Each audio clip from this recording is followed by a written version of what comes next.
1956 Naigaon.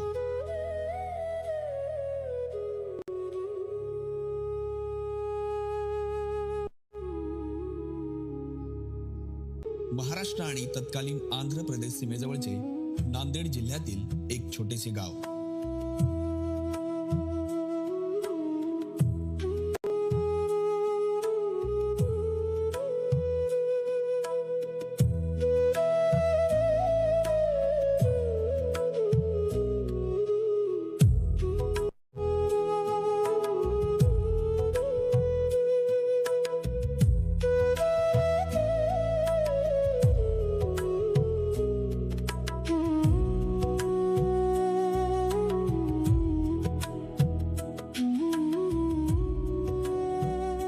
August 1956 भारतीय स्वातंत्र्याच्या 10व्या पहाटेचा तो मंगल दिवस. संपूर्ण देश स्वातंत्र्य दिनाचा उत्सव साजरा करीत होता.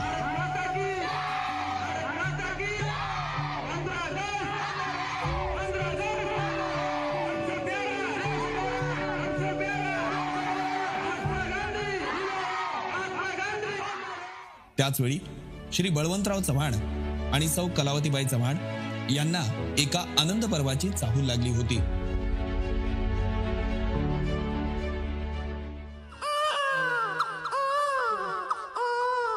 अभिनंदन, मुलगा झाला. या बालकाच्या जन्माने इतिहासाच्या एका नव्या पर्वाची सुरुवात झाली होती. हे पर्व लिहिल्या जाणार होतं वसंतराव बळवंतराव चव्हाण या नावाने.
पुढे सुरू झाला एका असामान्य व्यक्तिमत्वाच्या जडणघडणीचा प्रवास.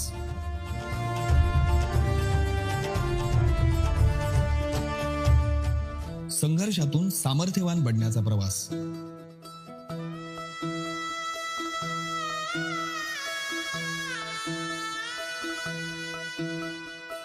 पाय फुफाटा रुतल काटा दिसल वाट तुझी, झोकून आशा चालत राहतू गाडून टाक भीती.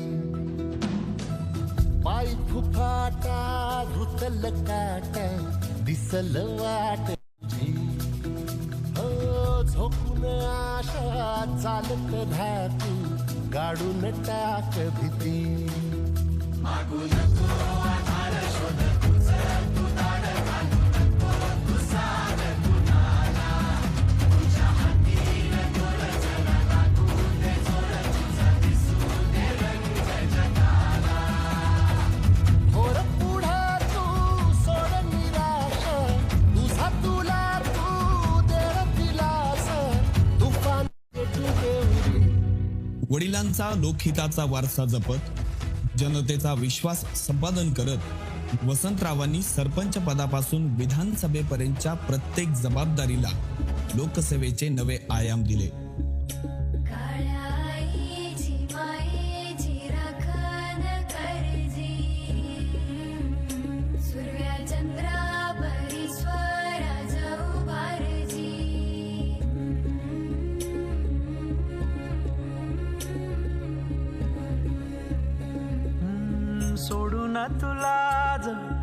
मातीला तू जाग उधाणू दे आज उरी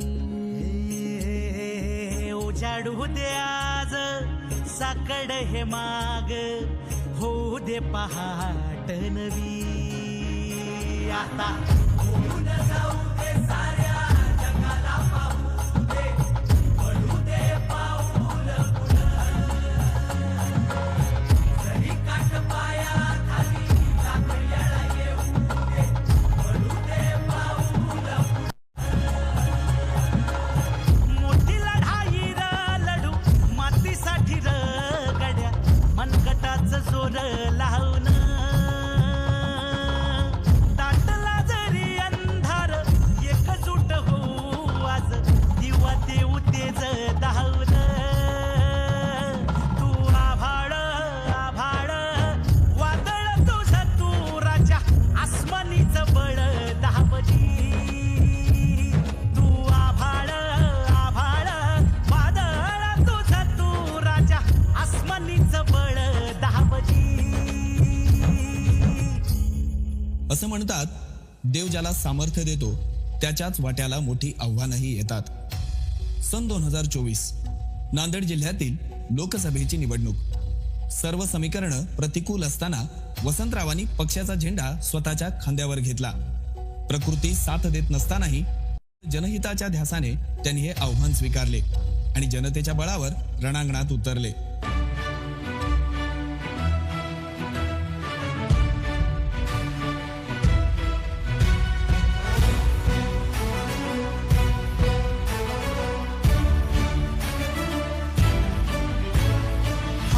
जीत हील पंडावरे जिद्द राहू दे मनी सुंजायची पुन्हा अडवतील ही लाख वादळे सिद्ध होनी तुला जिथं भाषणात गेलं तिथं बघायचं वसंतरावची तब्येत बरोबर आहे, तब्येत बरोबर आहे. आणि मला काय झालं, मी दम थपटून आजही तयार आहे.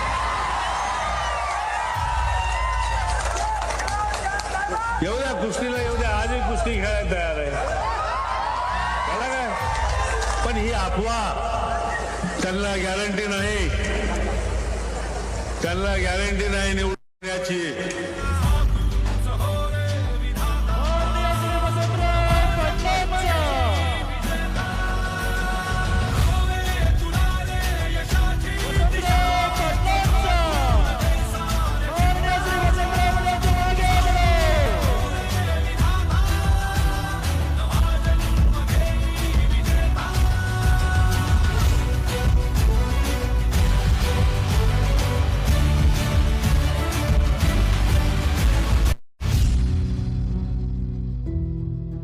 साहेबांच्या अभेद्य नियोजन शक्ती, प्रगल्भ दूरदृष्टी आणि अचाट जिद्दीने हा विजय सर्वसामान्यांच्या बळावर त्यांनी अक्षरशः खेचून आणला. अरे आपले साहेब निवडून आले रे.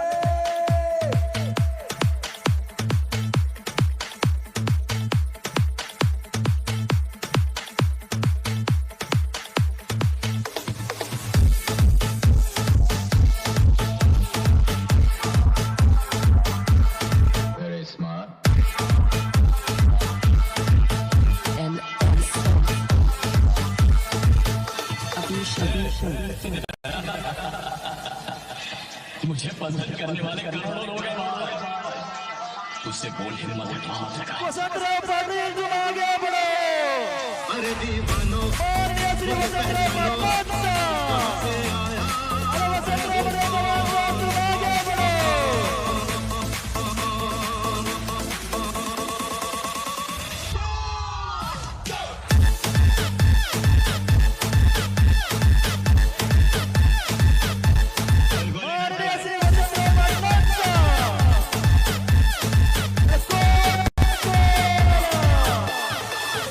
वसंतराव पाटील तुम आगे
पण नियतीच्या मनात काही वेगळेच होते. जनसेवेच्या ध्यासापुढे त्यांनी स्वतःच्या प्रकृतीकडे लक्ष दिले नाही आणि लोकांसाठी अविरत झटणाऱ्या त्या कर्मयोग्याची प्रकृती अचानक खालावली. काळाने एका कठीण पर्वाची चाहूल दिली होती.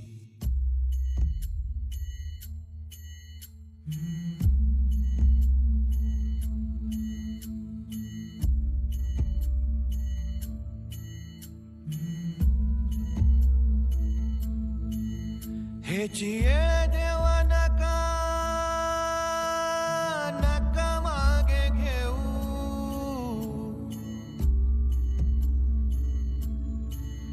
तुझ्या विन जाऊ शरण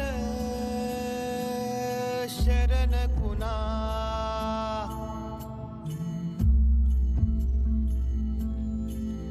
नारायण ये रे पाहू पाहू विचारून,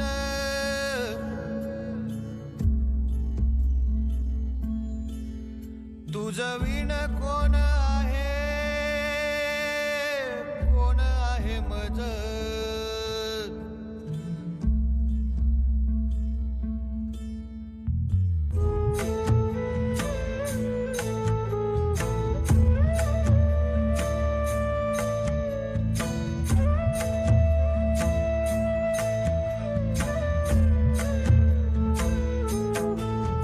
हेची येळ देवा नका नका मागे घेऊ, हेची येळ देवा नका नका मागे घेऊ, तुझ्या विन जाऊ शरण शरण कुणा. विन जाऊ शरण शरण कुणा.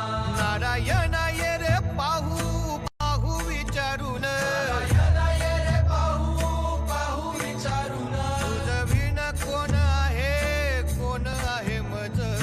विन कोण आहे कोण आहे मज. रात्रंदिन तुझं आठवणी आहे, तुझं आठवणी आठवणी आहे, रात्रंदिन तुझं आठवणी आठवणी आहे. पाहतोसी काय काय सत्व माझे, पाहतोसी काय काय सत्व माझे.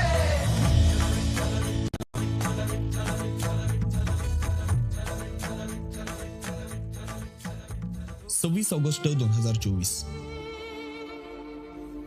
तो दुर्दैवी दिवस उजाडला आणि जणू कालचक्रानेच आपली गती थांबवली. मागे उरली ती आठवणींची अथांग शिदोरी आणि आयुष्यभर कधीही न भरून निघणारी एक वेदनादायी पोकळी. परंतु काही व्यक्तिमत्वे ही केवळ देहानेच दूर जातात. त्यांचे विचार, त्यांचे कार्य, त्यांची जनसेवेची अखंड परंपरा आणि त्यांनी चेतवलेला प्रेरणेचा दीप मात्र काळाच्या पलीकडे जाऊनही चिरंतन तेवत राहतो. नमः शिवाय. ओम नमः शिवाय. दादा, आपले साहेब गेले.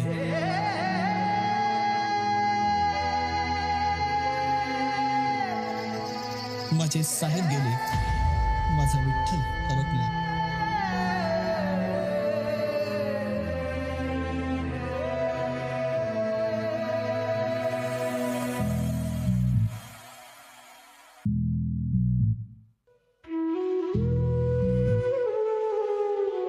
सैर भैर झालं सार आखटीत घडलं र, काळाड घेऊन गेला देऊन जलमाची सजा.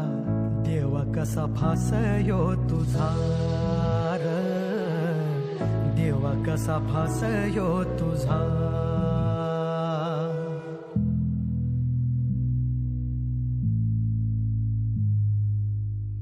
अंधारल घरदार शिवार, अनाथ झाला ह्यो तुझा परिवार. नकळत काळ कोपला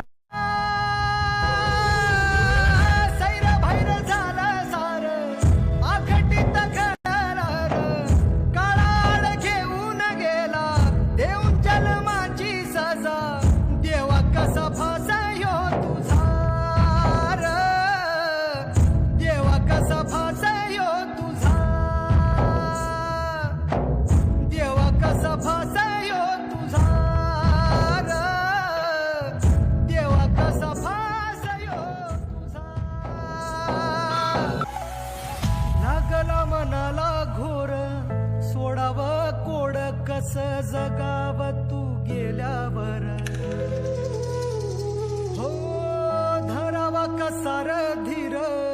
पाहावी कशी वाट ताटा तूट झाल्यावर नियतीनं काळ जाव घातला सार घाव हरपल वादळात सपनाच एक गाव येशीवर जीव टांगला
सर्वांना विनंती आहे की आपण जागेवरती स्तब्धपणे उभा टाकायचंय. या नेत्याला आपल्याला श्रद्धांजली या ठिकाणी अर्पण करायची आहे. सर्व उपस्थित मान्यवरांना नम्रतेची विनंती की आपण जागेवरती स्तब्धपणे या ठिकाणी उभा टाकावं. एक मिनिट सर. Okay start.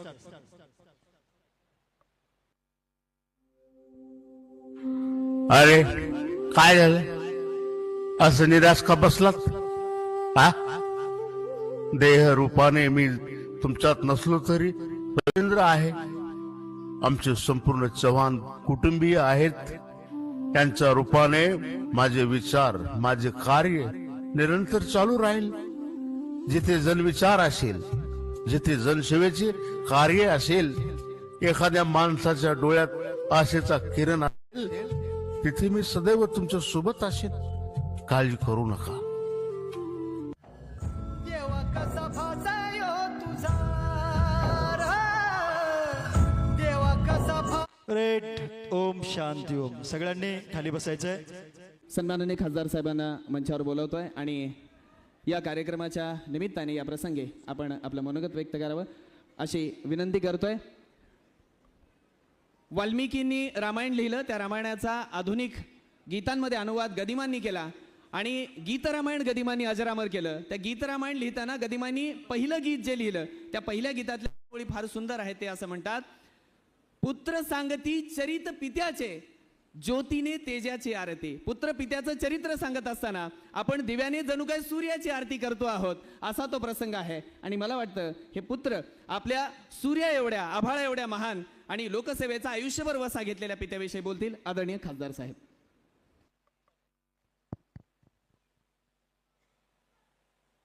दिवंगत खासदार स्वर्गीय वसंतरावजी चव्हाण साहेब यांच्या द्वितीय पुण्यस्मरणानिमित्त आज या ठिकाणी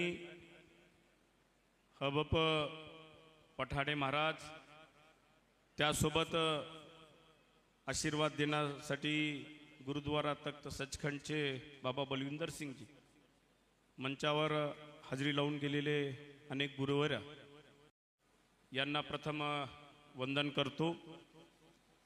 या द्वितीय पुण्यस्मरणाला उपस्थित असलेले सर्व या ठिकाणी उपस्थित असलेले सर्व मान्यवर पदाधिकारी सर्व पाहुणे मंडळी सर्व मित्रपरिवार साहेबाला अनेक वर्षापासून ज्यांनी प्रेम दिले ती उपस्थित असणारी सर्व या ठिकाणची मंडळी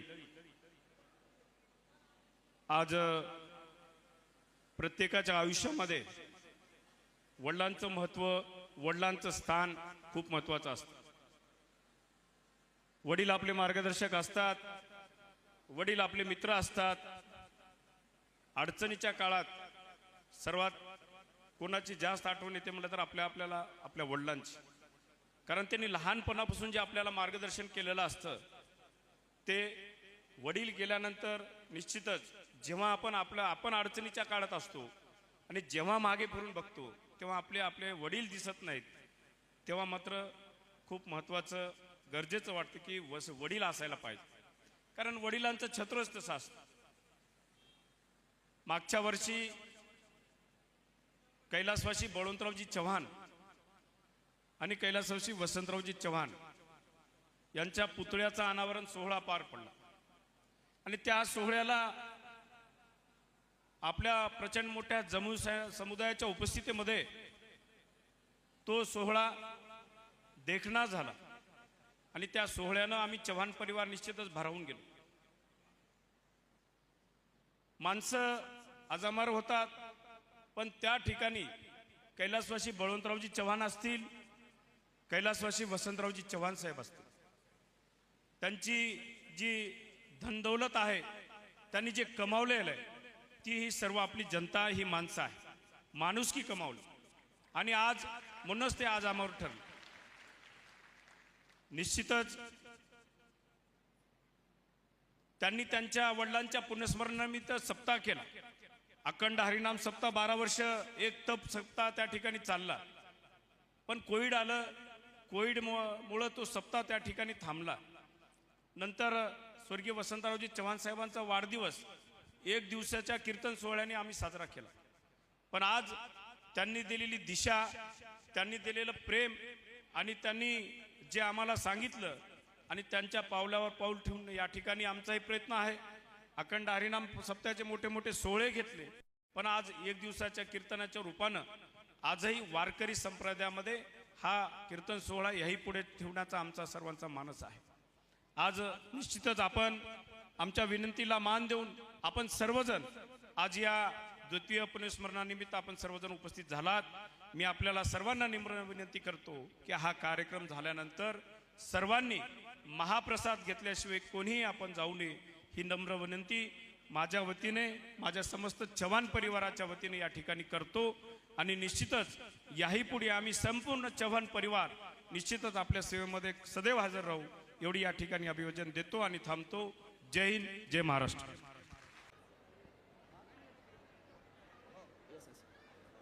अनेक मान्यवर मंडळी या सोहळ्याला उपस्थित राहिली. या सर्व मान्यवर मंडळींचे ऋण व्यक्त करतो आहोत. आणि ही गोष्ट आवर्जून आपल्या सगळ्यांचं माझ्याकडे लक्ष असेल, गेल्या एका तपापेक्षा अधिक या ठिकाणी चव्हाण घराणे सातत्याने कीर्तन सेवा या ठिकाणी आयोजित करते आहे. आणि आत्ता सध्या एक चर्चेचा विषय सगळीकडे आहे आणि मी आपल्या सर्वांना सांगू इच्छितो, चव्हाण घराण्याने जात धर्म संप्रदायाच्या पलीकडे जाऊन कायम विचार केलेला आहे. कुठल्याही धर्माला, कुठल्याही जातीला लांछन देण्याचं काम त्यांनी कधीही केलं नाही. तर सर्व धर्मातली माणसंही आपली आहेत हे सातत्याने सांगितलेलं आहे. आणि हिंदू, मुस्लिम, शीख, ईसाई सर्वांना आपल्या कवेत घेऊन त्यांची विकासाची कामं करत असताना जात धर्म पाहिला नाही. आज सन्माननीय खासदार रवींद्र चव्हाण साहेबांवर बोट उचलणाऱ्यांनी कायम लक्षात ठेवावं, स्वर्गीय बळवंतराव चव्हाण असतील, स्वर्गीय वसंतरावजी चव्हाण साहेब असतील, यांनी धर्माचं राजकारण कधीही केलं नाही. धर्माच्या पलीकडे जाऊन समतेच्या भिंती यांनी निर्माण केल्या आणि असमानतेच्या भिंतींना या ठिकाणी तिलांजली दिलेली आहे. म्हणून नायगावचं हे चव्हाण घराणं कायम सर्व धर्मांचा आदर करणार आहे, हे अत्यंत जबाबदारीने या मंचावरून मी सांगू इच्छितोय. आपल्या सर्व मान्यवर मंडळींचा आम्ही ऋण व्यक्त करतो आहोत. माजी आमदार सन्माननीय हनुमंतरावजी पाटील बेटमुगरेकर या ठिकाणी आवर्जून उपस्थित राहिले, त्यांचंही मनपूर्वक स्वागत. त्यासोबतच नांदेड जिल्हा परिषदेचे माजी अध्यक्ष माननीय दिलीपरावजी पाटील बेटमुगरेकर यांची उपस्थिती लाभली, त्यांचंही मनपूर्वक स्वागत करत असताना ऋण या ठिकाणी आम्ही व्यक्त करतो आहोत.